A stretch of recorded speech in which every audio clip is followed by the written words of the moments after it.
سورہ صاد ہے جی، اس کا جو آخری حصہ انشاءاللہ ہم پڑھیں گے۔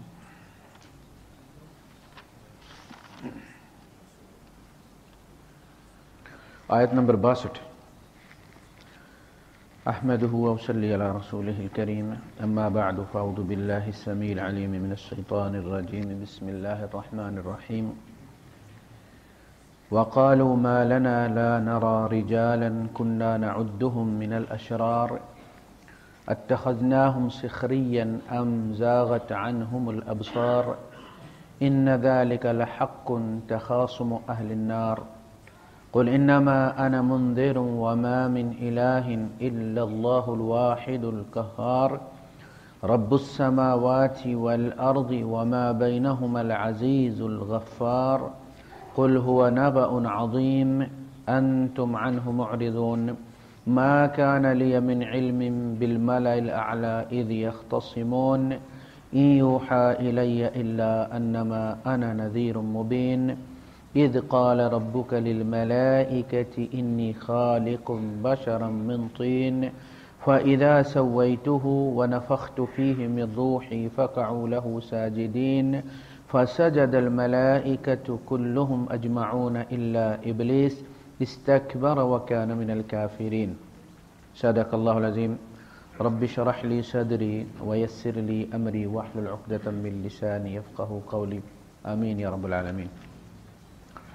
پچھلی آیات میں ہم نے پڑھا کہ جو جہنم میں جانے والے لوگ ہوں گے، اور چونکہ وہ جنریشن ٹو جنریشن آئیں گے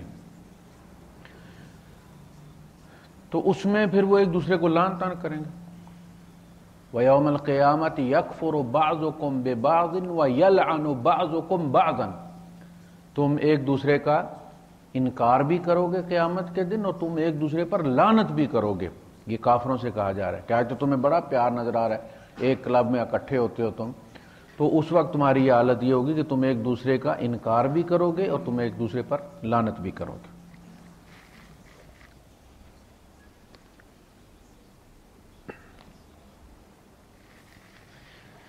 تو اس لعن طعن کے بعد اچانک اپنا سیاپا ان کو پڑا ہوا ہے، تو اچانک ان کا خیال جائے گا کہ وہ جو مسلمان تھے جن کو ہم کہتے تھے کہ یہ بھرشٹ ہیں، ملیچ ہیں، تو وہ کہاں گئے؟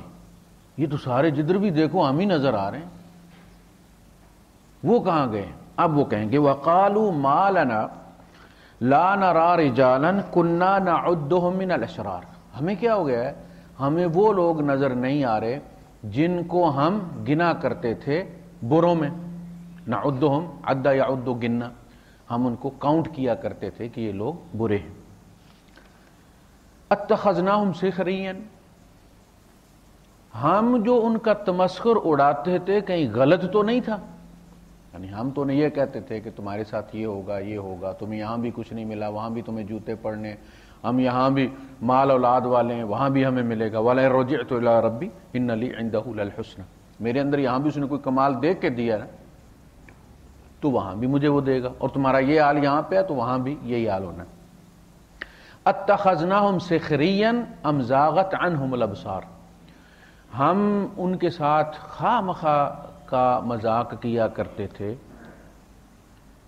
یا ہماری آنکھیں ان پہ ٹکتی نہیں، ام زاغت، آنکھیں پھر گئی ان سے، وہ کہیں نظر نہیں آ رہے۔ ان ذالک لحق، یقیناً یہ بات سچی ہے، یہ ہو کر رہنی ہے۔ تخاصم اہل النار، اہل النار آپس میں جھگڑے کریں گے۔ وہ قرآن حکیم میں مختلف جگہ پہ کبھی کہیں گے تم مجرم تھے، وہ کہیں گے تم مجرم، کبھی ابلیس سے جھگڑا ان کا ہو رہا ہوگا، کبھی آپس میں ایک دوسرے سے جھگڑا ہو رہا ہوگا، تو کہا کہ یہ جھگڑے قیامت کے دن جہنم میں ہوں گے۔ اسی طرح جو ڈائلاگ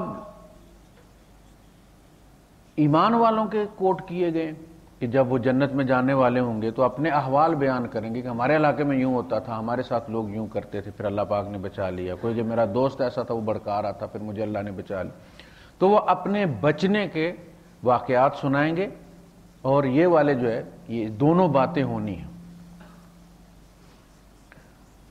قل انما انا منذر، نبی آپ ان سے کیے کہ در حقیقت میں ہوں ڈرانے والا، خدا نہیں ہوں. یہ پہلی چیز. اب دیکھیں اس کے بعد قوما ہے.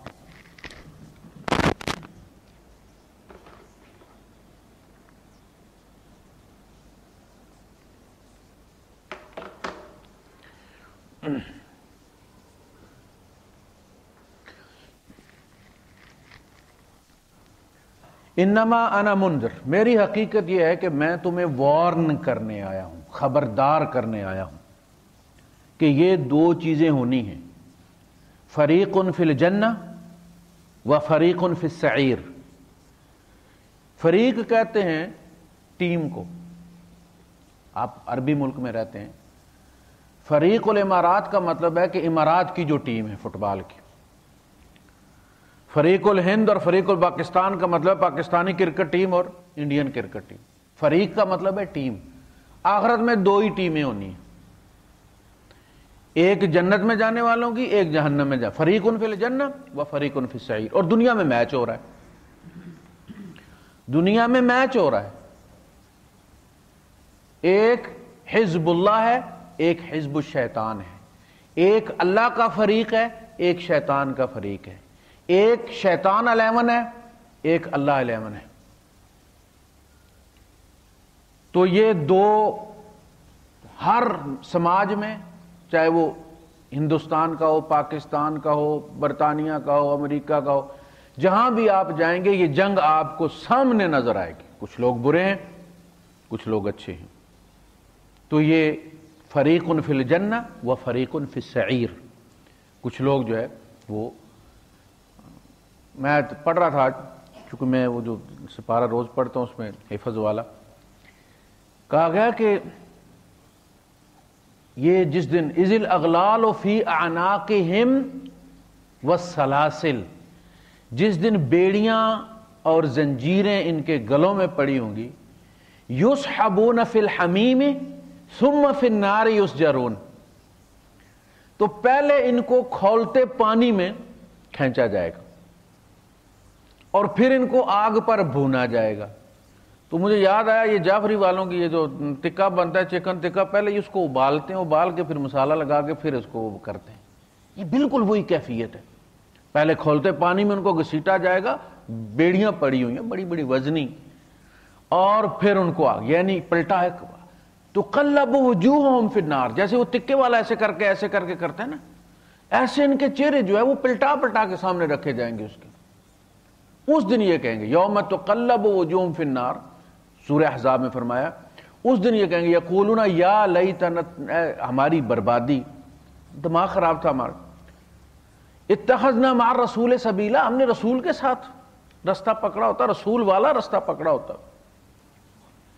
وقالوا ربنا انا اطعنا سادتنا، سادات جمع سید کی، سید کہتے ہیں سردار کو، گینگ ماسٹر جو ہے ان کا، ابو جہل، فرعون، نمرود. انا اطعنا سادتنا وکبراءنا، کبراء اپنے قبیلے کے، میرے چچا جان، میرے والد صاحب، یہ میرے کبراء ہیں. وہ دادا جی کہہ رہے ہیں جی، ابو جی کہہ رہے ہیں، میرے ابا نہیں مانتے جی، یہ ہیں کبراء. اور سادتنا وہ جو پارٹی کے سربراہ ہیں، گاؤں کا مکھیا ہے، فلاں ہیں. انا اطعنا سادتنا وکبراءنا فاضلونا السبیل ربنا آتہم ضعفین من العذاب، اللہ پاک ان کو ڈبل عذاب دے، ہمارے حصے کا بھی ان کو دے دے. ضعفین من العذاب والعنہم لعنا کبیرا، اور چھوٹی نہیں بڑی موٹی ساری لعنت ان کے اوپر کی. تو یہ تخاصم اہل النار. قل انما انا منذر، میں تمہیں خبردار کرنے آیا ہوں اس انجام سے کہ یہ دو انجام ہے تمہارے سامنے، اور انتخاب تمہارے پاس ہے، تم نے کدھر جانا ہے. جدھر جانے کا ارادہ تم کرو گے اللہ پاک پیسہ بھی دے گا، ہمت بھی دے گا. سین میں بھی جاؤ گے تو رب کے دیے ہوئے رزق اور رب کی دی ہوئی آنکھوں سے دیکھو گے. مسجد بھی جاؤ گے تو انہی ٹانگوں سے چل کے جاؤ گے. عمرے پہ جاؤ گے تو اسی سے جاؤ گے. بینکاک جاؤ گے تو اسی سے جاؤ. ارادہ تمہارا ہے، فیسیلیٹیٹ اللہ پاک کرے گا. غلط لکھنے والے کو بھی پیپر اور وہ پینسل جو ہے وہ اسکول والے ہی دیتے ہیں، صحیح لکھنے والے کو بھی وہی دیتے ہیں. فیسیلیٹیز وہی فراہم کرتے ہیں، اے سی وہی لگا ہوا ہوتا ہے، ٹھیک لکھنے والے کے لیے بھی غلط لکھنے والے کے لیے بھی. قل انما انا منذر وما من الہ الا اللہ، میں الہ نہیں ہوں، الہ صرف اللہ ہے، الہ صرف اللہ۔ وہ جو ہے کہ ہر جو مذہبی لیڈر ہے وہ گاڈ انکارنیٹڈ جب تک نہ ہو، خدا کا اوتار نہ ہو، اس کے اندر تقدس نہیں آتا۔ بھگوان کہا نہیں، میں بھگوان نہیں، میں خبردار کرنے آیا، جو میں کہتا ہوں وہ کرو، جس سے میں منع کرتا ہوں اس سے رک جاؤ، تاکہ اس انجام سے دو چار نہ ہو۔ وما من الہ الا اللہ الواحد القہار، وہ اکیلا ہے، کوئی الہ اس کے ساتھ نہیں ہے، اس کی مخلوق میں کوئی اس کا شریک نہیں، پیدا کرنے میں بھی اکیلا ہے، اس کو مینیج کرنے میں، چلانے میں، اس کی تدبر میں بھی وہ اکیلا ہے، اور القہار ہے، وہ چھایا ہوا ہے۔ وَهُوَ الْقَاهِرُ فَوْقَ عِبَادِهِ، وہ اپنے بندوں پر غالب ہے، کہیں ڈیفیٹ نہیں کر سکتے اس کو بندے۔ جو اس نے ٹائم فریم دیا ہے، جس کے اندر بندوں کو اس نے رکھا ہے، بندے اس میں رہ رہے ہیں۔ کوئی آدمی اس کے بنائے ہوئے قوانین کو، قوانین ایک ہیں کونی قوانین، یونیورسل لاز، ان کو کوئی بندہ نہیں توڑ سکتا، نہ مسلمان نہ کافر۔ ٹائم اینڈ سپیس مسلمان پر بھی اثر کرتا ہے، وہ بھی بوڑھا ہوتا ہے، مر جاتا ہے، ہندو پر بھی کرتا ہے، عیسائی پر بھی کرتا ہے، سب کے لیے ایک۔ جینے کے لیے مسلمان کو بھی آکسیجن چاہیے، ہندو کو بھی آکسیجن چاہیے، اس کے بھی پھیپھڑے ہیں، اس کے بھی پھیپھڑے ہیں، اس کے بھی گردے ہیں، اس کے بھی گردے ہیں۔ یہ ہے یونیورسل لاز جو سب پر یکساں طاری، سب اس کے پابند ہیں۔ نیند ہے، سب پہ زبردستی سلا دیتا، پھانسی پہ بھی آ جاتی۔ دوسرے ہیں شرعی لا، جن میں کہا یہ جاتا ہے کہ یہ چیز اللہ پاک نے حرام کی ہے، لیکن کرنا نہ کرنا تمہارے اختیار میں دی ہے۔ دوسری وہ چیز ہے کہ جو اللہ پاک نے جبرن حرام کی ہے۔ دیکھیں نا، گھاس جو ہے وہ شیر پر جبرن حرام کی، اس کو اختیار نہیں دیا کہ گھاس حرام ہے، مگر تم اگر موڈ ہو تو دو چار مرغے چر لیا کرو۔ تو وہ مر جاتا ہے، گھاس نہیں کھاتا۔ گدھے پہ گھاس جبرن حرام کر دیا، گائے اپنا گوشت، اسی طرح گائے پہ گوشت حرام ہے، شرن نہیں۔ کسی پیغمبر نے گائے کو آ کے نہیں کہا کہ تو نے صرف گھاس کھانی ہے، تو نے گوشت نہیں کھانا، گوشت کھایا تو حرام، تو آگ میں جلے گی۔ وہ جبر ہے، وہ بھوکی مر جاتی ہے، گوشت نہیں کھاتی۔ یہ چیز ہم پر بھی لاگو ہو سکتی تھی کہ تم نے پانی پینا ہے، شراب نہیں پینی، ہم مر جاتے پیاسے لیکن کبھی شراب نہ پیتے۔ ہم سے مطلوب ہے، یہی ہمارا امتحان ہے کہ جبرن حرام نہیں ہے، شرن حرام ہے۔ اللہ چاہتا کہ یہ مت کرو، اور تم اس کی جو تمہیں اختیار دیا گیا اس سے تم انتخاب کرتے ہو اپنے اینڈ کا، جنت میں جانا ہے، جہنم میں جانا ہے۔ رب السماوات والارض، وہ پالنے والا ہے، آسمانوں کا رب بھی ہے اور زمین کا رب بھی ہے۔ اسی طرح فرمایا وَهُوَ فِي السَّمَاءِ إِلَٰهٌ وَفِي الْأَرْضِ إِلَٰهٌ، آسمانوں میں بھی وہ اکیلا ہی الہ ہے۔ وہاں بڑے بڑے بابے ہیں آسمانوں میں، بابا جبریل نہیں ہے، بابا میکائیل، بابا اسرافیل، آسمانوں میں بڑے بڑے بابے ہیں، لیکن سارے اسی سے مانگتے ہیں۔ وہ اکیلا آسمانوں میں بھی الہ ہے، وہاں کوئی بابا شاہ کمال نہیں ہے، آسمانوں کو بھی اکیلا چلا رہا ہے، کوئی غریب نواز نہیں ہے۔ اسی طرح زمین، وہ دیکھیں بالکل برابر کا، وَهُوَ فِي السَّمَاءِ إِلَٰهٌ وَفِي الْأَرْضِ إِلَٰهٌ، زمین میں بھی وہی الہ ہے۔ یہ جو تم نے درمیان میں یہ قانون بن گیا کہ پوری پوری حکومتیں پرائیویٹائز ہو جاتی ہیں، اداروں کو بیچ دی جاتی ہیں، تم سمجھتے ہو کہ اللہ پاک نے بھی اپنی مخلوق کو پرائیویٹائز کر دیا، اتنے اتنے بابوں کو دے دیا، ضلع راول پنڈی فلاں بابے کو دے دیا، اور جناب علی وہ ضلع میرپور فلاں بابے کو دے دیا، اور لکھنؤ فلاں بابے کو دے دیا۔ اس طرح اللہ نے کیا؟ نہیں، وہ آسمانوں میں بھی الہ ہے اور ایک اکیلا نظام چلا رہا ہے۔ بڑے بڑے سورج سنبھالے ہوئے ہیں، بڑے بڑے سورج سنبھالے ہوئے ہیں۔ وَهُوَ الَّذِي تَقُومُ السَّمَاءُ وَالْأَرْضُ بِأَمْرِهِ، زمین و آسمان اس کے حکم سے کھڑے ہیں، اپنے اپنے آربٹ کے اندر ہر چیز چل رہی ہے۔ جس طرح وہ شریعت کو نہیں توڑتے، اسی طرح تم سے بھی اس نے کہا یہ تمہارا آربٹ یہ ہے، یہ کرو، یہ حلال ہے، یہ تمہارا آربٹ ہے، اس کے اندر رہو، اپنے گھر والوں تک محدود رہو، یہ فکر کرو، یہ فکر کرو، اس کو مت توڑو۔ دنیا میں بھی آسانی رہے گی تمہارے لیے، آخرت میں بھی۔ وقتی طور پہ تو بندے کو بڑا وہ ایک تھرل ہوتا ہے نا، حرام میں ایک تھرل ہوتا ہے، وقتی خوشی بڑی ہوتی ہے بندے کو کہ میں نے کچھ توڑا ہے، لیکن پھر ہوتا یہ ہے کہ جب اس کا ذائقہ چکھنے کا وقت آتا ہے، اس کا نتیجہ بھگتنے کا وقت آتا ہے، تو اس وقت بندہ پھر پچھتاتا ہے کہ وہ مزہ تو اسی وقت مر جاتا ہے نا، اور عذاب جو ہے وہ سر پہ کھڑا ہے۔ وما بینہما، ان دونوں کے درمیان بھی جو کچھ ہے وہ ان کا بھی رب ہے،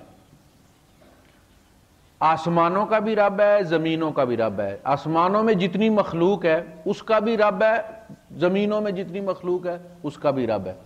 آسمانوں میں کتنی مخلوق ہے؟ نبی کریم صلی اللہ علیہ وسلم فرماتے ہیں کہ 4 انگل جگہ آسمان پہ خالی نہیں ہے۔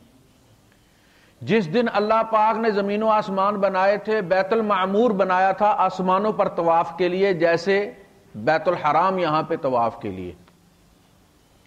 فرمایا بیت المعمور میں 70,000 فرشتہ صبح داخل ہوتا ہے، 70,000 فرشتہ شام کو داخل ہوتا ہے، اور جو پہلی چوکڑی داخل ہوئی تھی قیامت تک اس کی باری نہیں آنی۔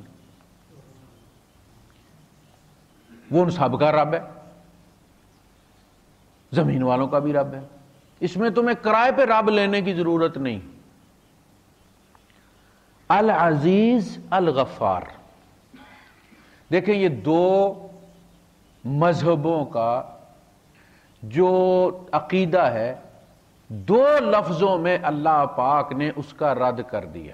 العزیز کہا کہ able to enforce his will, العزیز فعال لما یرید۔ ہندوؤں کے یہاں یہ ہے کہ کرموں کا پھل بھوگنا پڑتا ہے آپ کو، مکافات عمل، جو آپ نے کر دیا ہے اب آپ کو بھگتنا ہے، اس میں بھگوان بھی مداخلت نہیں کر سکتا، وہ بھی پابند ہے اس کا۔ اگر تم نے اچھے عمل کیے تو تمہیں مکتی مل جائے گی، نہیں تو کہیں کسی گدھے میں ٹرانسفر ہو جاؤ گے، فلیش ڈرائیو میں آپ کو ٹرانسفر کرتے رہتے نا فائلیں، جسٹ لائک دیٹ۔ کوئی گدھے میں، کوئی بندر میں، کوئی کتے میں، کوئی بیل میں، بھگوان کچھ نہیں کر سکتا، یہ تم نے خود چنا ہے۔ اگر تمہاری عادتیں کتے والی ہیں تو اس بدن سے نکل کے تم کتے والے بدن میں چلے جاؤ گے، جب تک اب کتے والے میں چلا گیا تو انسانوں والے کام کیسے کرے گا جی؟ کتا نماز پڑھے گا کہ واپس آئے اب دوبارہ انسان بنے؟ اسے مکتی کیسے ملے گی؟ یعنی انسان ہو کے اس نے سارے برے کیے ہیں، کچھ اچھے بھی کیے ہوں گے یار، یہاں سے نکل کے وہ کتے میں چلا گیا، اب کتے سے تم کیا خیر کی توقع رکھتے ہو جی؟ اس کو کوئی ماں بہن کی پہچان ہے؟ چلے انسان ہوتے اس نے ایک دفعہ بدکاری کی ہوگی، کتا تو روز کرتا ہے، اب وہ پلٹ کے انسان کیسے بنے گا؟ وہ کہتے ہیں کہ وہ پابند ہے، جو تم نے کیا ہے تم نے اپنا ایک چن لیا ہے، گدھے میں جانا ہے، سانپ میں جانا ہے، اس لیے وہ ہر چیز کی پوجا کرتے ہیں۔ بلی بھی اگر گھور کے دیکھے انہیں تو کہتے ہیں اس کو کچھ ڈالو، لگتا خالہ جی آئی ہوئی ہیں ہماری، ڈرتے ہیں نا وہ کہ کوئی نہ کوئی کسی نہ کسی میں ٹرانسفر ہوا ہے۔ تو اس کا کہا کہ وہ العزیز ہے، وہ کسی کا پابند نہیں ہے، فعال لما یرید۔ ہمارے یہاں اہل سنت والجماعت کا عقیدہ یہ ہے کہ کوئی چیز اللہ پر واجب نہیں ہے، وہ کسی چیز کا پابند نہیں۔ میں نے نماز پڑھی ہے، مجھے نماز کے بدلے جنت میں بھیجنے کا پابند نہیں ہے۔ ہم لوگ عبادات کرتے ہیں تو پھر یہ سمجھتے ہیں کہ اب اللہ پابند ہو گیا ہمیں جنت میں بھیجنے کا۔ اتنے عمرے کیے ہیں بھائی، اتنی نمازیں پڑھی ہیں، جب سے ہوش سنبھالی ہے کوئی اللہ کی نافرمانی نہیں کی بھائی، اللہ اللہ کرتے ہیں، لہذا اب ڈیو ہے اللہ پر کہ وہ ہمیں جنت میں بھیجے۔ اللہ پر کوئی چیز ڈیو نہیں ہے، اللہ پاک اس پر قادر ہے کہ تیری ایک نماز پکڑ کے غلطیاں نکال کے تمہیں نماز سمیت جہنم میں پھینک دے، وہ نماز تیرے گلے کا پھندا بن جائے، کوئی چیز اس پر واجب نہیں، وہ بادشاہ ہے۔ ہو سکتا ہے کسی بندے نے کوئی نیکی نہیں کی، روزے نہیں رکھے، وہ چاہے تو اس کا حق ہے نا، نماز، روزہ، حج، یہ اللہ پاک کے حقوق ہیں ہمارے اوپر، اور ہر بندے کو یہ حق حاصل ہوگا قیامت کے دن ایک اوپن معاملہ ہوگا کہ آپ آؤٹ آف کورٹ اگر آپس میں تم معاف کر سکتے ہو ایک دوسرے کو تو تنازل دے دو، تم کتنا سودا کرنا ہے، کتنی نمازیں لینی، یہ آپس میں تم طے کر لو۔ اللہ پاک بھی کہہ سکتا ٹھیک ہے بھائی یہ اس نے یہ کیا لیکن اس نے بڑی بڑی نیکیاں بھی کی، میں نے اس کو اپنے روزے معاف کیے، چلو۔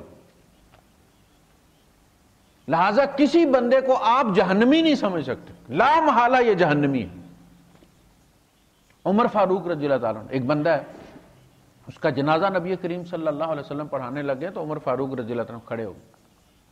آپ نے فرمایا اللہ کے رسول یہ بندہ تو ایسا ایسا ایسا ایسا تھا، آپ اس کا جنازہ پڑھانے لگے، آپ اسے لوگوں کے سپرد کیوں نہیں کر دیتے کہ وہ اس کا جنازہ پڑھا دیں؟ آپ اس کو کیوں پروٹوکول دے رہے ہیں؟ آپ نے عمر فاروق رضی اللہ تعالیٰ عنہ کی بات کی طرف توجہ نہیں کی، مجمع کی طرف آپ نے رخ کر کے فرمایا تم میں سے کسی نے اس کو کوئی نیکی کا کام کرتے، مسلمانوں والا کام کرتے دیکھا ہے؟ کیونکہ نبی کریم صلی اللہ علیہ وسلم اس کو جنت میں دیکھ رہے تھے، وہ صحابہ کہہ رہے تھے نا کہ شہادت مبارک ہو، شہادت مبارک ہو، آپ نے فرمایا نہیں میں تو اس کو آگ میں دیکھ رہا ہوں، اس نے کوئی چادر چھپائی ہے مال غنیمت میں سے اور وہ آگ بن کے اس کے اوپر لپٹی ہوئی اور اس کے مال میں سے وہ چادر برآمد ہوئی۔ حضور اس کو جنت میں دیکھ رہے تھے، عمر فاروق جو اس کا پروفائل اس کی بیان کر رہے تھے اس میں جنتیوں والی چیز ہی کوئی نہیں تھی۔ تو مجمع سے پوچھا حضور نے، ایک بندے نے کہا کہ اللہ کے رسول فلاں غزوے میں یہ پڑاؤ کی رات بھر اس نے چوکیداری کی تھی لشکر کی، آپ نے فرمایا صفیں بناؤ۔ جنازہ پڑھنے کے بعد نبی کریم صلی اللہ علیہ وسلم بیٹھے، اس کا سر گود میں رکھ کے اس کے ماتھے پہ ہاتھ پھیرا، آپ نے بال اس کے برابر کیے اور فرمایا کہ تیرے ساتھی سمجھتے ہیں کہ تو جہنمی ہے جبکہ میں گواہی دیتا ہوں کہ تو جنتی ہے۔ کسی کے بارے میں یہاں آپ طے نہیں کر سکتے کہ یہ جنتی ہے یا جہنمی ہے، پتہ نہیں جس کو آپ جنتی سمجھ رہے ہیں، جو جتنے ہائی لیول پہ ہوتا ہے اس کی غلطی بھی اتنا ہی بڑا بلنڈر ہوتی ہے، پتہ نہیں کس غلطی پہ۔ دیکھیں جی بے نیازی بھی بہت بڑی غلطی ہے، یعنی بندہ جب یہ سمجھنا شروع ہو جائے نا کہ میں نیک ہوں اور میں ڈیزرو کرتا ہوں کہ میں جنت میں جاؤں، تو یہ تکبر کی نشانی ہے۔ ہم نہ حج اللہ کی مطلوبہ جو کیفیت ہے اس میں کرتے ہیں، نہ ہم نماز اللہ کی مطلوبہ کیفیت میں پڑھتے ہیں، اور چیز ڈیپینڈ کرتی ہے کیفیت پر۔ یہ لائٹیں جل رہی ہیں نا، تھوڑے سے امپیر پیچھے سے کم ہو جائیں تو یہ پھڑاکے مارنا شروع ہو جائیں گے، باڈی ان کی وہی رہے گی، اور ہمارے امپیر نماز میں اڑے ہی رہتے ہیں، پتہ نہیں کہاں ہوتے ہیں ہم لوگ۔ جس عبادت کو ہم سمجھتے ہیں نا یہ ہمارا انعام ہے اللہ کے لیے، وہ ہو سکتا ہے کہ قیامت کے دن ہمارا توق بن جائے۔ جب آپ کسی بڑے کے لیے کوئی چیز تحفے میں لے کے جاتے ہیں تو پھر اس کا جو کوالٹی ہوتی ہے، آپ دیکھیں آپ اپنے علاقے کے گورنر کو یا وزیر اعلیٰ کے لیے یہاں سے تحفہ لے کر جاتے ہیں تو آپ 25 یا 30 درہم والی کیسیو لے کے جائیں گے، اس کے لیے انسلٹ ہو جائے گی نا اس کی۔ یہی آپ اپنے گاؤں کے کسی غریب موچی تیلی کے لیے لے کے جائیں گے، اس کے بچے کے لیے لے کے جائیں گے، وہ جہاں بھی آپ کو دیکھے گا سلام کرے گا کہ میرا بچہ، اب اس کے پاس گھڑی آ گئی ہے، ٹائم پہ سکول جاتا ہے، ٹائم پہ آتا ہے، بڑی مہربانی آپ کی۔ تو چیز ایک ہی ہے، لیکن اگر آپ اس کے لیے وہ لے کر جائیں گے تو اس کے لیے تو پھر آپ کو 20-30 ہزار کی کو لے کے جانی پڑے گی، 10,000 کی 12,000 کی لے کے جانی پڑے گی۔ اللہ کے لیے جب آپ تحفے میں لے کے جائیں گے حج، تو وہی جس کے ہر چکر میں آپ فون پہ پیچھے کمنٹری کر رہے ہیں، اب فلاں جگہ پہنچ گئے، اب ہم جناب حجر اسود سے شروع ہو گئے ہم، اور فلاں 7واں چکر ہے ہمارا، اور لڑکی میرے کندھے پہ بیٹھی ہوئی ہے، یہ حج یہ اور طواف ہو رہا ہے، اس پہ تکبر ہے۔ لہذا وہ العزیز ہے، able to enforce his will. پکڑنے لگے، میرے استاد ہوتے تھے ظہیر الدین بابر، اب بھی ہیں، تعلیم جب میں گاڑی کی کرتا تھا تو جب وہ دیکھتے تھے نا کہ یہ اب سمجھنے لگ گیا کہ میں ڈرائیور بن گیا ہوں، تو کہتے تھے قاری صاحب آج میں نے آپ سے غلطی کروانی ہے۔ غلطی میں نہیں کرنی ہے، وہ لے اس ایریے میں جاتے تھے جٹی پر، مینا پر، اچھا مینا میں بھئی اب نہ کوئی نشان ہے نہ کچھ نہ کہاں، جب بھی نکلتے کہتے جی آپ نے غلطی کر، کیسے؟ اور یہ آپ نے لکیر دیکھی جو آگے پڑی ہوئی تھی، اس پہ آپ نے رکنا تھا۔ او بھائی صاحب گاڑی کوئی نہیں، دور دور تک میں نے رکنا، کیا گاڑی ہو یا نہ ہو، جب یہ نشان ہے آپ نے یہاں تھوڑی دیر بریک مار کے دائیں بائیں دیکھ کر پھر نکلنا ہے۔ اگر آپ کے ساتھ شرطہ بیٹھا ہوا ہوتا آپ فیل ہو جاتے۔ یعنی اللہ پاک اگر کسی کو فیل کرنا چاہے تو نماز میں بھی فیل ہو سکتا ہے، وہ روزے میں بھی فیل، لہذا تکبر کسی چیز کا نہیں، وہ العزیز ہے، وہ چاہے تو بخش دے، اس کو کوئی مجبور کرموں کا، جسے ہم کہتے ہیں مکافات عمل کا، وہ بھی مجبور ہے، معاف نہیں کر سکتا، نہیں، جس کو چاہے وہ معاف کر سکتا ہے اور جہنم سے نکال کے جنت میں لے جا سکتا ہے، اور یہی ہماری تاریخ ہے۔ دوسروں نے کیا عقیدہ رکھا ہوا ہے؟ الغفار، العزیز الغفار۔ الغفار ہے for giving again and again, بار بار معاف کرنے والا، الغفار۔ دیکھیں یہ اس میں سپرلیٹو ڈگری ہے، اس میں شدت ہے، جیسے ایک ہوتا ہے جائع، ایک ہوتا ہے جوعان، ایک ہوتا ہے عطشن، ایک ہوتا ہے عطشان، ایک ہوتا ہے بردن، ایک ہوتا ہے بردان۔ بہت سخت سردی لگی ہوئی ہے، بہت سخت بھوک لگی ہوئی ہے، بہت سخت پیاس لگی ہوئی ہے، یہ وہ ہے، وہ الغفار ہے۔ غفور بھی ہے نا، لیکن الغفار ہے، بار بار معاف کرنے والا۔ من الصلاۃ الی الصلاۃ، نماز سے نماز کے درمیان جو ہوئے ہیں، والجمعۃ الی الجمعہ، جمعے سے جمعے کے درمیان جو ہوئے ہیں، ورمضان الی رمضان، رمضان سے رمضان میں کے درمیان جو ہو گئے ہیں وہ اگلے رمضان میں معاف کر دیتا ہے، والعمرۃ الی العمرہ، عمرے سے عمرے کے درمیان جو ہوئے ہیں وہ بھی معاف کر دیتا ہے، والحج الی الحج، اور حج سے حج کے درمیان جو ہے وہ اگلے حج میں معاف کر دیتا ہے، بار بار معاف کرنے والا۔ وہ جو انہوں نے کہا ہے کہ جی اللہ پاک معاف نہیں کر سکتا، بندے سے غلطی ہوگی، دیکھیں نا، اگر وہ یہ مان لیں کہ آدم علیہ السلام کی غلطی اللہ نے معاف کر دی ہے، تو وہ جو کفارے کا عقیدہ عیسائیوں کا وہ ختم ہو جائے کہ نہ ہو جائے؟ کہ اللہ پاک اتنا پابند ہے، اس کے ہاتھ اتنے بندے ہوئے ہیں کہ وہ آدم کی غلطی کو معاف نہیں کر سکا، گناہ کا پھل لے کر انسان پیدا ہوا، تاں کہ اس نے پھر اپنے بیٹے کو بھیجا کفارہ دینے کے لیے۔ جاؤ، جا کے لٹک کے آؤ، اذیت برداشت کرو، پل پل سسک سسک کے جان دو، تاکہ میں اس گناہ کو معاف کر سکوں جو آدم سے ہوا تھا۔ یہ ہے کفارے کا عقیدہ، جس پر پوری بنیاد بنی ہوئی ہے عیسائی مذہب کی، کہ جو بندہ عیسائی ہو جاتا ہے وہ عیسیٰ علیہ السلام کی پری پیمنٹ میں داخل ہو جاتا ہے، اس کفارے میں، اس کی طرف سے بھی عیسیٰ علیہ السلام لٹکے ہوئے ہیں۔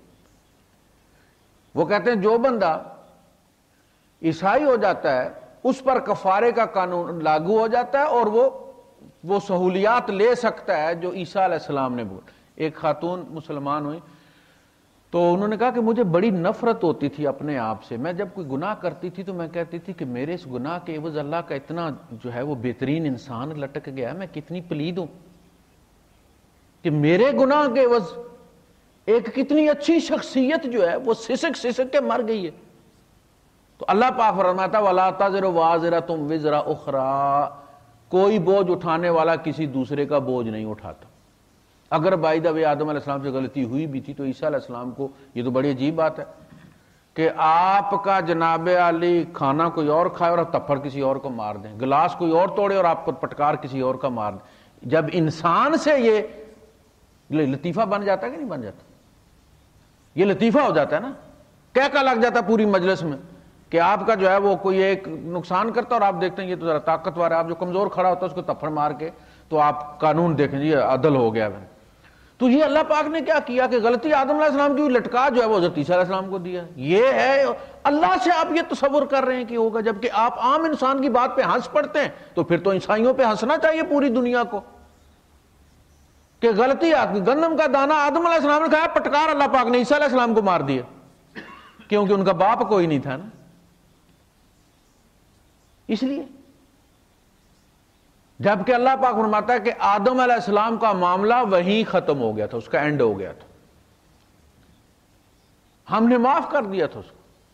فَتَلَقَّى آدَمُ مِن رَّبِّهِ كَلِمَاتٍ فَتَابَ عَلَيْهِ، بات ختم ہو گئی۔ آدم علیہ السلام زمین پر آئے ہیں تو راندہ درگاہ ہو کر نہیں آئے، وہ خلیفہ بن کے آئے ہیں۔ انی جاعل فی الارض خلیفہ، میں زمین میں خلیفہ بنانے جا رہا ہوں، وائسرائے بنانے جا رہا ہوں اپنا، تو وہ تو وائسرائے بن کے آئے ہیں۔ لہذا وہ العزیز الغفار، وہ اس قسم کے چکر نہیں چلاتا، وہ اپنے کسی اس طرح کے معاملے کا پابند نہیں ہے۔ جو غلطی کرتا ہے کہتا ہے میں نے کر دی، پھر اس نے بتایا یونس علیہ السلام سے ہوئی، کہا لا الہ الا انت سبحانک انی کنت من الظالمین فاستجبنا لہ، ہم نے ان کی دعا کو قبول کیا، اور نجیناہ من الغم، غم سے نجات دی، وکذالک ننجی المؤمنین، ہم مومنوں کو بھی اسی طرح نجات دیتے۔ پہلے آپ گناہ کریں، پھر آپ جا کے پاؤنڈ ڈالیں، پھر آپ جا کے پادری کے کان میں کہیں کہ مجھ سے یہ گناہ ہو گیا، جب تک کنفیشن نہیں ہوگی تب تک جو ہے گناہ معاف نہیں ہوگا۔ سبحان اللہ۔ اللہ پاک کہتے ہیں کہ دوسرے بندے کو گواہ مت بناؤ، نبی کو بھی مت جا کے بتاؤ۔ وہ جس بندے کا گناہ اللہ پاک نے معاف کر دیا تھا اور اسے اعتبار نہیں ہو رہا تھا، اور موسیٰ علیہ السلام کو اس نے بتا دیا، جب موسیٰ علیہ السلام نے اسے بتایا کہ اللہ پاک کہتا ہے کہ وہ جنتی ہے، تو اس نے کہا کہ آپ نے صحیح سنا تھا، صحیح سنا ہے، تم اعتبار کیوں نہیں آ رہا؟ کہا نہیں جی میرا گناہ بہت بڑا ہے۔ پھر اس نے گناہ شیئر کیا موسیٰ علیہ السلام کے ساتھ، تو وہی نازل ہو گئی۔ فرمایا موسیٰ اب ریویو ہوگا، پہلے اس کے اور ہمارے درمیان معاملہ تھا، اس سے گناہ ہوا تھا، اس نے توبہ کر لی تھی، میں نے قبول کر لی تھی، اب اس نے گواہ بنا لیا، اب اس پر کیس چلے گا، اور موسیٰ تو نے گواہی دینی۔ جو بندہ اپنی بیٹی کی شکایت لے کر آیا تھا تو اللہ کے رسول صلی اللہ علیہ وسلم نے کیا فرمایا تھا؟ فرمایا بیس الاب انت، تو بہت برا باپ ہے، تیری بچی تجھ سے زیادہ اس چیز کی حقدار تھی کہ وہ تجھ سے ایکسپیکٹ کرتی کہ تو اس کا پردہ رکھتا، تو باپ تھا اس کا، تم کیا سمجھتے ہو میں تمہارے گھر میں ہاتھ ڈالوں گا کہ تم بہت نیک آدمی ہو، اپنی بیٹی کا گناہ تم نے مجھے بتا دیے۔ تو حضور نے کبھی بھی لوگوں کو اس پہ انکرج نہیں کیا کہ جو آ کے گناہ اپنا بتاتا ہے وہ نیک ہے، بلکہ کہا کہ اللہ کے بندو جب تم سے گناہ ہو جاتا ہے، تمہارا بڑا غفار رب ہے، تم اس سے معافی مانگ لیا کرو، تم میرے پیچھے نماز پڑھتے ہو، اللہ پاک تمہارے گناہ معاف کر دیتا ہے، میرے سامنے مت لے کے آیا کرو۔ جب میرے سامنے لے کے آیا تو پھر قانون لاگو ہوتا ہے، پھر کسی کا ہاتھ کٹتا ہے، پھر کسی کو کوڑے لگتے ہیں، کوئی سنسار ہوتا ہے، تو اس کی بجائے تم آپس میں استغفار کر لیا کرو، تم آسان رستہ کیوں نہیں چنتے تم؟ تو وہ العزیز زبردست ہے، جو چاہتا ہے اگر وہ کسی کو عزت دینا چاہتا ہے تو اسباب اس کا رستہ نہیں روک سکتے، کسی کے وہم و گمان میں بھی نہیں ہوتا کہ یہ بندہ ہو جائے گا۔ اور جب وہ کسی کو ذلیل کرنا چاہتا ہے تو he is able to enforce his will، وہ کر کے دکھاتا ہے، اور انہی کے ہاتھوں سے کرواتا ہے جو تمہارے دست و پا ہوتے ہیں، جن کو تم اپنا ممد و معاون سمجھتے ہو۔ وہ تمہاری جو کیبنٹ ہوتی ہے، کچن کیبنٹ، اسی کے ذریعے۔ اور جو آپ نے منظر دیکھا حسنی مبارک کے ساتھ ہوا اور وہ تیونس والے کے ساتھ ہوا، اور یہ سارے منظر یہ کس نے کی؟ اس کی بنائی ہوئی جرنیلوں نے اس کو پکڑ کے قید کیا ہوا ہے، شرم الشیخ میں ہاؤس اریسٹ ہے، کہیں جا نہیں سکتا، کینسر ہے، مرنے جا رہا ہے، یہ ذلت ہے کہ نہیں؟ کل تک وہ جگہ جگہ اس کے بت لگے ہوئے تھے، تو اس کی پلاننگ میں کہیں جانا نہیں تھا۔ اللہ پاک جب چاہتا ہے تو انفورس کرتا ہے۔ اس نے چاہا تھا یوسف بادشاہ بنے، یوسف بادشاہ بنا کہ نہیں بنا؟ بھائیوں نے رستہ روکنے کی کوشش کی، کنویں میں پھینک دیا، بازار حسن میں بک گئے بیچارے، غلام بنا دیا کہ بادشاہ بننے کا خواب دیکھا تھا، غلام بنا دیا انہوں نے، آزادی بھی چھن گئی۔ بادشاہ بنا کے دکھایا اس نے کہ نہیں دکھایا؟ کہاں سے رستہ نکالا بادشاہی کا؟ جیل سے۔ تو وہ العزیز ہے، الغفار ہے، بخشنے والا ہے اور زبردست۔ نہ ہندوؤں کا عقیدہ درست ہے کہ جس بندے نے جو کیا وہ اپنے عملوں کا غلام ہو گیا ہے، اللہ کی دسترس سے دور ہو گیا، اب اللہ چاہے بھی تو اس کی مدد نہیں کر سکتا، اسے گدھا گھوڑا گائے ہاتھی کچھ نہ کچھ اب بننا ہے۔ جبکہ ہمارے یہاں بس ایک ہی بار ہے، بار بار نہیں، پہلی بار یا تم نے ادھر کا انتخاب کر لیا ہے یا ادھر کا انتخاب تم نے کر لیا۔ یہ ٹیم نہیں کہ پہلے جی اوپننگ پہ بھیجا وہاں فیل ہو گیا، تو پھر 1 ڈاؤن پہ بھیجا وہاں فیل ہو گیا، تو پھر چوتھے نمبر پہ بھیجا وہاں فیل، یہ ایک ہی دفعہ ہے بس۔ وہ یہ سمجھتے ہیں کہ پہلے پہ آیا تھا تو اوپننگ میں فیل ہو گیا تو اب اللہ پاک اسے گدھے کی شکل میں 1 ڈاؤن بھیجے گا۔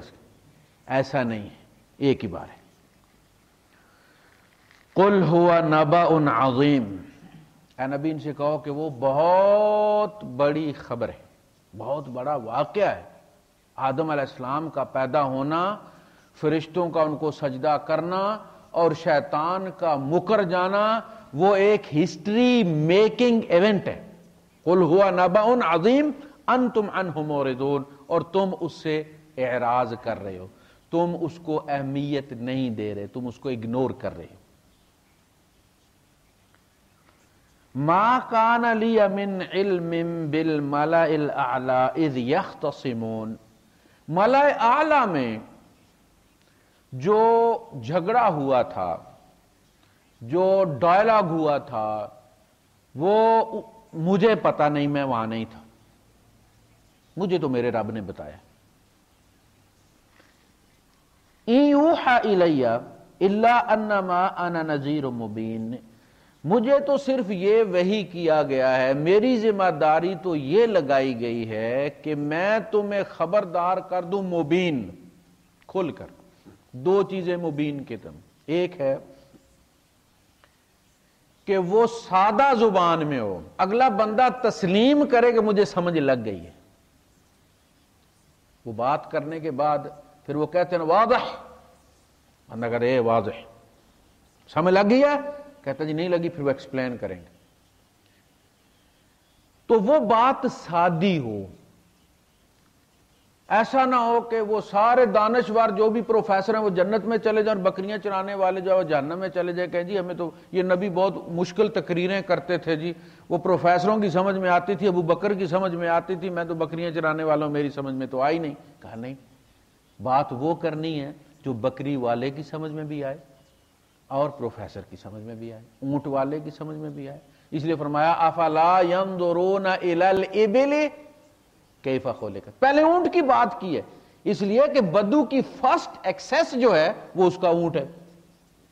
یہ نہیں کہا کہ مریخ پہ جا کے دیکھو پہلے پانی تھا اڑ گیا ہے، نہیں کہا، اونٹ کی بات کی ہے۔ اور تم اس کو نہیں دیکھتے میں نے کیسے بنایا، اس کے پاؤں میں نے ریت کے مطابق کیسے بنائے، اس کا باڈی سٹرکچر میں نے کیسے بنایا ہے، اس کے کان اپنے بند کر لیتا ہے، آنکھوں کے آگے رکھ لیتا ہے، پلکیں اس کی کیسے میں نے بنائی ہیں، اس کا پانی سٹاک کرنے کا میں نے کیا بندوبست بنایا ہے، اس کے اپنے ہضم ہونے والا پانی الگ جگہ سٹور ہوتا ہے اور دوسرا جو سٹور الگ ہے اس کا 2 مہینے پانی کے بغیر رہ لیتا ہے۔ تم ایک دفعہ اس کو پیٹ بھر کے پانی پلا دیتے ہو، پھر سفر پہ ساتھ لے جاتے ہو، جہاں تمہیں گوشت کی ضرورت ہوتی ہے اس کو ذبح کرتے ہو اور پانی کی پوری مشک نکال کے سائیڈ پہ صاف ستھری اسی طرح اور ٹھنڈی۔ اونٹ کے اندر سے جب وہ نکلتی ہے تو پتہ چلتا ہے فریج میں سے نکالی ہے، پانی بھی اس کے اندر میں تمہیں سٹاک کر کے دیتا ہوں، یہ تمہارا فریج بھی ہے جس میں گوشت بھی تمہارے ساتھ ساتھ چلتا ہے تازہ اور پانی بھی۔ افلا ينظرون الى الابل كيف خلقت والى السماء كيف رفعت، پھر آسمان کی بات کی ہے، پہلے اونٹ کی بات کی ہے۔ تو نذیر و مبین میں 2 باتیں، ایک سادہ سیدھی سادی بات، یہ فلسفے جو اب ہمارے مولویوں نے اتنی موٹی کتابیں نے، صوفیاء نے اور فلانے، یہ اگر فلسفے صحابہ کے زمانے میں ہوتے نا تو میرے خیال میں صحابہ چند ایک ہی مسلمان ہوتے، باقی کی کتابیں ہی پڑھتے ہوئے عمر گزر جاتی۔ بھائی نبی آتے ہیں، ان کے پاس بڑا لمٹ جو ہے، لمیٹڈ ٹائم فریم ہوتا ہے، اس میں یس اور نو انہوں نے لینی ہوتی۔ ایسا تھوڑی ہے کہ وہ کتابیں دے دیں کہ جاؤ بھائی جا کے پڑھو پہلے تم اور اس کے بعد پھر یس اور نو میں مجھے جواب دو۔ سیدھی سادی بات کرو۔ ایک تو یہ اس کا ضروری جز ہے مبین کا کہ وہ سیدھی ہو، سادی ہو، سمپل ہو۔ دوسری پبلکلی ہو، حجروں میں نہیں، سینہ بسینہ نہیں۔ مجھے کیا پتا مجھے کسی نے کیا گولی دی ہے، آپ کو کیا دی ہے، ڈاکٹر اکیلا آپ کو کمرے میں لے جاتا ہے، آپ کو کوئی اور کیپسول دے دیتا ہے، مجھے وہ ملٹی وٹامن دے دیتا ہے، اللہ خیر چلو میں سمجھتا ہوں کہ بس مجھے جو دوائی دی ہے یہی ساری دنیا کو کھانی چاہیے۔ آپ کہتے ہیں مجھے جو کیپسول دیں گے یہی ساری دنیا کو، نہیں، نبی کیپسول نہیں دیتا نہ گولی دیتا ہے، پبلکلی پہاڑ پہ کھڑے ہو کے دعوت دیتا ہے، یہ میری بیٹی کے لیے بھی ہے، میری پھوپھی کے لیے بھی ہے، میرے چچا کے لیے بھی ہے، عام پبلک کے لیے بھی۔ ایسا کوئی نہیں کہ خاص راز ہے جو حضرت علی رضی اللہ عنہ کو حضور نے بتا دیا اور اس سے 3 سلسلے نکلے، پھر چشتیہ، سہروردیہ، قادریہ۔ اور پھر ایک دن ٹائم تھا تو ابو بکر صدیق کو لے گئے اجرے میں، ان کو کوئی خاص نقطہ بتایا اور وہاں سے نقش بندیاں نکلے۔ تو عمر فاروق نے کیا قصور کیا تھا؟ عثمان غنی سے کیا قصور ہو گیا تھا؟ 1,44,000 صحابہ میں سے صرف 2 کو حضور نے کوئی خاص پٹی پڑھائی تھی. تو سیدھے آکو یار یوگا ہے، سیدھے کہو بدھوں سے سیکھا ہے، ہندوؤں سے لیا ہے، اسے کیوں لے جاتے ہو تم وہاں الزام دینے کے لیے کہ نبی نے کوئی کام خاص بھی کیے ہیں؟ نہیں، نبی کی دعوت سب کے لیے برابر تھی. جب کہا گیا وَأَنذِرْ عَشِيرَتَكَ الْأَقْرَبِينَ، آپ اپنے قریبی رشتہ داروں کو ڈرائیں، تو اللہ کے رسول صلی اللہ علیہ وسلم عصر کے بعد نکلے اور پھر آپ نے ایک ایک دروازہ بجا کے فرمایا یا صفیہ عمت محمد، اے صفیہ محمد کی پھپھی، انقذی نفسک من النار، اپنے آپ کو آگ سے بچاؤ، فانی لا املک لک من اللہ شیئا، میں قیامت کے دن تیرے کسی کام نہیں آ سکوں گا، میں تو پبلک پروسیکیوٹر ہوں گا، میری بغل میں تو تمہاری فائلیں ہوں گی، میں نے تو کیس چلوانے ہیں تمہارے اوپر، میں تو تمہاری سب سے پہلے حضور ہی پیش کریں گے ابو بکر صدیق رضی اللہ تعالیٰ کی فائل، تو میں تو تمہارے اوپر کیس چلواؤں گا، میں نے گواہی دینی ہے. وَجِئْنَا بِكَ عَلَىٰ هَٰؤُلَاءِ شَهِيدًا، اے نبی یہ جو آپ کے چچے تائے ہیں نا، میں آپ کو ان کے خلاف گواہ لے کر آؤں گا. حضور کی آنکھیں میری گواہی پہ یہ سارے جہنم میں جائیں گے. اِنَّا أَرْسَلْنَاكَ شَاهِدًا وَمُبَشِّرًا وَنَذِيرًا، شاید یہی یا فاطمہ بنت محمد، اے محمد کی لخت جگر فاطمہ، انقذی نفسک من النار فانی لا املک لک من اللہ شیئا، اپنی تیاری خود کرو. پرنسپل بھی بیٹے کو کہتا ہے کہ پتر دیکھو تم جا رہے ہو ایگزامینیشن ہال کے اندر، میں تمہارے کسی کام نہیں آ سکتا، رات کو جاگو پڑھو، ٹی وی مت دیکھو کہ میرا ابو پرنسپل ہے تو صبح وہ چٹ بھیج دے گا اندر تو ہو جائے گا. نہیں، نہ ساتھ موبائل جانے دینا ہے، نہ کوئی بوٹی اندر جائے گی، نہ باہر سے رابطہ ہونا ہے، جو تو نے تیاری کرنی ہے اسی کا دینا ہے، بے ایمانی کوئی نہیں ہوگی. یہی بات نبی کہتے. اسی لیے نبی کی جائیداد تقسیم نہیں ہوتی، وراثت تقسیم نہیں ہوتی، اس لیے کہ نبی کی کوئی چیز ذاتی ہوتی نہیں. نبی جتنے خیر خواہ فاطمہ کے ہیں اتنے خیر خواہ میری بیوی کے، آپ کی بیوی کے، آپ کی بیٹی کے، میری بیٹی کے. انہوں ایسا نہیں کہ کوئی خاص نماز بتا دی اپنی بیٹی کو جو میری بیٹی کو نہیں بتائی کہ میری بیٹی پہلے جنت میں چلی جائے، نہیں، سب کو ایک ہی. وہی تہجد ہے، وہی اشراق ہے، وہی اوابین ہے، وہی فجر ہے، وہی ظہر ہے، عصر ہے، مغرب ہے، عشاء ہے، سب کے لیے وہی ہے. کوئی خاص چیز کسی کو نہیں دے کر گئے. ان یوحی الی الا انما انا نذیر مبین، سمپل دعوت ہے اسلام کی، سب کے لیے عام ہے. جو نبی کریم صلی اللہ علیہ وسلم کے تایا ابی لہب کے لیے تھی وہی دعوت ہندوستان کے کسی ہندو کے لیے. جو آ جائے گا وہ قبول ہے. دیکھیں نا بلال حبشی حضور کے رشتہ دار نہیں تھے لیکن حضور کے پرائیویٹ سیکٹری تھے. ابو بکر بھی آتے تھے تو بلال سے اجازت لیتے تھے کہ اجازت لے کے دو اندر سے نبی کریم صلی اللہ علیہ وسلم سے. وہ پیے کیوں بنے؟ قربانی کی وجہ سے. اور جب سہیل ابن عمر مسلمان ہو گئے اور وہ دیکھتے تھے کہ یہ لوگ بہت کلوز ہیں خلفائے راشدین کے، حضرت صہیب رومی ہو گئے، عمار ہو گئے، اسی طرح حضرت بلال ہو گئے، تو وہ کہتے تھے کہ یہ غلاموں کو پاس قریب کرتے ہیں اور ہم سرداروں کو یہ پیچھے بٹھائے رکھتے ہیں. یعنی باہر سے آئے، پتہ چلا کہ سہیل ابن عمر بیٹھے ہوئے ہیں اور بلال آ گئے یا صہیب رومی آ گئے یا حضرت عمار آ گئے تو وہ تو جھٹ اندر چلے. ان کو پہلے بلا لیا، کہا جی کون ہے فلاں، اندر آنے دو. تو یہ انسلٹ محسوس کرتے تھے کہ بھائی پتہ چلا قاری صاحب باہر بیٹھے ہوئے، فلاں بندے کو اندر بلا لیا.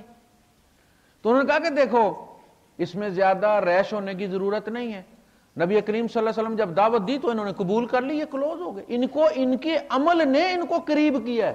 ہم وہاں دیر ہو گئی، یہاں دیر، وہاں تم 20 سال کر کے دیر آئے ہو نا، وہاں تم 20 سال لیٹ ہوئے ہو دعوت قبول کرنے میں، وہ تو تمہیں کوئی خیال نہیں. یہاں تمہیں 20 منٹ زیادہ دیر انتظار کرنا پڑ جائے تو تکلیف ہوتی ہے. تو تمہارے دیر سے قبول کرنے پر نبی کو کتنی تکلیف ہوئی ہوگی. نبی تو یہ چاہتے تھے نا کہ میرے خاندان والے پہلے مسلمان ہوں، ان کو پہلے جنت ملے، وہ پہلے دعوت کا حصہ بنے. اسی لیے آپ نے اپنے رشتہ داروں کو اکٹھا کر کے کہا تھا کہ دیکھو واللہ لو کذبت الناس جمیعا ما کذبتکم، میں اگر بائی دا وے فرض کر لو کہ پوری انسانیت سے جھوٹ بول سکتا تو بھی تم سے میں کبھی نہ بولتا. ان الرائد لا یکذب اہلہ، کوئی گائیڈ اپنے قافلے سے جھوٹ نہیں بولتا، اس لیے کہ اس کی اپنی زندگی موت اس قافلے کے ساتھ جڑی ہوتی. وہ پانی والی جگہ پہ قافلہ اتارے گا تو خود بھی پیے گا، ان کو بھی پلائے گا. ان الرائد لا یکذب اہلہ واللہ لو کذبت الناس جميعا ما کذبتکم ولو خدعت الناس جميعا ما خدعتکم. میں پوری انسانیت کو دھوکہ دے سکتا تو شاید فرض کر لو کہ میں دے دیتا، لیکن میں تمہیں کبھی دھوکہ نہ دیتا. تم میرے اپنے ہو، تم میرے تائے چاچے ہو، تم میرے ماموں ہو، تم میرے کزنز ہو. واللہ الذی لا الہ الا ہو، اس ہستی کی قسم جس کے سوا کوئی الہ نہیں. لا تموتن کما تنامون، ایک دن تم اسی طرح مر جاؤ گے جس طرح سوتے ہو. یہ مرنا بھی روٹین کا کام ہے، جس طرح سونا روٹین کا کام. موت کسی کے لیے بھی، لوگ کہتے ہیں نا وقت موت، بے وقت موت. بھائی صاحب موت تو ماں کے پیٹ میں بھی ہو سکتی. موت نا وقت کیوں؟ موت نا وقت آ نہیں سکتی. تمہارا ایمان یہ کہتا ہے، قرآن یہ کہتا ہے ما کان لنفس ان تموت الا باذن اللہ، کسی جان کی ہمت نہیں کہ مر جائے مگر اللہ کے حکم سے. ایسے ہی نا وقت موت، یہ روٹین ہے. جس طرح سوتے ہو ایک دن آئے گا اسی طرح مر جاؤ گے. ثم لا تقومن کما تستيقظون، پھر جس طرح تم اٹھتے ہو نیند سے اسی طرح ایک دن تم اٹھ کر کھڑے ہو جاؤ. وہ بھی روٹین. جس طرح سونا روٹین اور اٹھنا روٹین ہے، مرنا اور جینا بھی روٹین کا کام ہے. اس میں کوئی چھمبے والی بات نہیں ہے. یہ موت کی بہن ہی ہوتی ہے نیند. لہذا ہم اٹھتے ہیں تو ہم کیا کہتے ہیں؟ الحمدللہ الذی احیانی بعد ما اماتنی. مارنے کے بعد اس نے اٹھا دیا، سوئچ آف کرنے کے بعد آن کر دیا. ہم اگر نہ آن کریں تو موبائل کیا کر سکتا؟ جھگڑا کر سکتے. اگرچہ اس کے کچھ فنکشن چل رہے ہیں، الارم چل رہا ہے، اندر ڈیٹ چل رہی ہے اس کی، سارا کچھ اس کے کچھ فنکشن چل رہے ہیں، آپ نے اس کو سوئچ آف کیا ہو. ہمیں جب اللہ پاک سوئچ آف کر دیتا ہمارے بہت سارے فنکشن کام کرتے رہتے ہیں. لیکن اگر وہ سوئچ آن نہ کرے تو ہم کیا کر سکتے ہیں؟ ڈاکٹر صاحب بہت سارے لوگ ایسے نہیں جو رات کو سوتے ہیں پھر کومے میں چلے جاتے ہیں، سٹروک ہو جاتا ہے ان کو، اٹھتے نہیں ہیں. پھر ثم لتقومن کما تستيقظون ثم لتجزون بما تعملون، پھر تمہیں جزا دی جائے گی جو تم عمل کرو گے. فانها النار ابدا او الجنت ابدا، وہ پھر ہمیشہ ہمیش کی یا آگ ہوگی یا ہمیشہ ہمیش کی جنت ہوگی. میں تمہیں اس کے لیے، میں نے تمہیں اکٹھا کیا ہے، میں نے اس کے لیے تمہیں بلایا ہے. تم لوگ اگر میرے دست و بازو بن جاؤ تو میری پشت مضبوط ہو جائے گی، میں دوسروں کے سامنے جا کے ذرا کھل کے بات کر سکوں گا. اب بات کرو تو لوگ کہتے ہیں پہلے اپنا تایا مسلمان کرو. یہی ہوتا ہے نا. مولوی صاحب تقریر کرنے لوگ کہتے ہیں پہلے مولوی صاحب اپنے بھائی کو سمجھاؤ وہ دودھ میں پانی ڈالتا ہے. وہ بھائی صاحب دودھ میں پانی ڈالتا ہے، بھائی ڈالتا ہے، میں تو نہیں ڈالتا. حضرت نوح علیہ السلام کا بیٹا مسلمان نہیں ہوا تھا تو اب ان کو کہے کہ جی دوسروں کو تم دعوت دیتے ہو، پہلے اپنے بیٹے کو مسلمان کرو، بیوی کو مسلمان کرو. حضرت لوط علیہ السلام کی بیوی مسلمان نہیں ہوئی تھی. ہر بندہ اپنے عمل کا جواب دے. وَلَا تَزِرُ وَازِرَةٌ وِزْرَ أُخْرَىٰ.